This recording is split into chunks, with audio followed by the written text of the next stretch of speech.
अभी कुछ जो हमारे आजकल के लोग हैं ना, कुछ वेस्टर्न कल्चर को फॉलो करने वाले, अब वो वृंदावन की तरफ रुझान तो रखते हैं, पर रुझान किस लिए रखते हैं? उसमें भी व्यापारी दिखते हैं।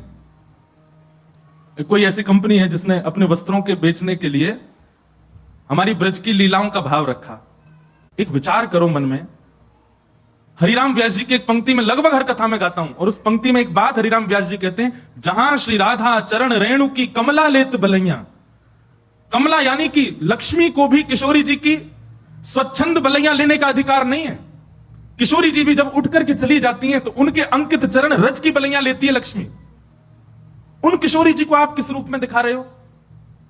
और ये फिल्म वाले लोग ये पहली बार नहीं, हमेशा ही करते हैं। राधा रानी के नाम पर कुछ भी बोलते हैं, ठाकुर जी के नाम पर कुछ भी कहते हैं। पाप नहीं, ये महापाप की श्रेणी में आता है। असंख्य गौ हत्या का पाप लगेगा इन सब कार्यों को करने से, असंख्य ब्रह्म हत्या का पाप लगेगा ठाकुर जी की लीलाओं को छेड़ने से। हमारे वृंदावन में कितने कितने कितने भाव से किशोरी जी की सेवा। बिहारी जी विराज रहे हैं, किशोरी जी कहां है? गादी जी के रूप में ऊपर से घूंघट करके विराज रही हैं। राधा वल्लभ जी में चूड़ामणि के रूप में विराजमान है, घूंघट करके विराज रही हैं। राधा वल्लभ श्री राधा रमण जी में नाम रूप से विराजमान है, चूड़ामणि घूंघट करके विराज रही हैं। जहां किशोरी जी के दर्शन का अधिकार मुझको और आप सबको नहीं है, वहां किशोरी जी को किसी को भी किसी प्रकार के वस्त्र धारण करा करके आप स्वरूप प्रकट कर दो, ये अच्छा तो नहीं? और केवल वैसे तो कभी लीला सुनी नहीं, वैसे तो कभी कथा सुनी नहीं, वैसे तो वृंदावन भी नहीं आए कभी, किशोरी को जाना नहीं, सखियों को जाना नहीं। उनसे पूछ लिया जाए कि अष्ट सखियों के नाम ही बता दो, नहीं जानते। अष्ट सखाओं के नाम ही बता, केवल अपने व्यापार को बढ़ाने के लिए किशोरी जी और ठाकुर जी के भावों को ले रहे हैं।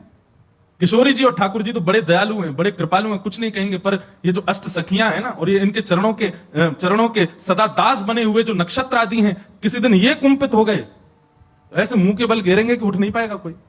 हमारे वृंदावन में 40-40, 50-50, 60-60 साल व्यतीत कर देते हैं महापुरुष। मधुकरी पाते हैं, यमुना जल में स्नान करते हैं, सर्दी गर्मी कुछ भी हो फिर भी भोर में मंगला करने के लिए जाते हैं। इतना शुद्ध भाव ठाकुर जी और किशोरी जी के प्रति रखते हैं, तब भी जाकर के राधा तत्व को पहचान नहीं पाते। और आप लोग कभी कथा नहीं सुनते, कभी लीलाएं नहीं जानते, कभी वृंदावन नहीं आए, और सीधे केवल अपनी वस्तुओं को बेचने के लिए ठाकुर जी का आश्रय लेते हैं। जितने भी युवा श्री किशोरी जी के आश्रित हैं, जितने भी युवा वृंदावन से जुड़े, बड़े बूढ़ों को हम तंग नहीं कर रहे, युवाओं से कह रहे हैं, जितने भी युवा वृंदावन से जुड़े हैं, जितने भी वृंदावन के भाव से जुड़े हैं, वृंदावन का प्रसाद एक बार भी जिह्वा पर धारण किया है, किशोरी जी का नाम उच्चारण करते हैं, उर्दपुंड ब्रजरज अपने माथे से लगाते हैं, सब लोगों से हमारी प्रार्थना, आपका नाम जप, आपका व्रत, आपकी एकादशी, आपका वृंदावन आगमन सब व्यर्थ हो जाएगा यदि इसका विरोध नहीं किया तो।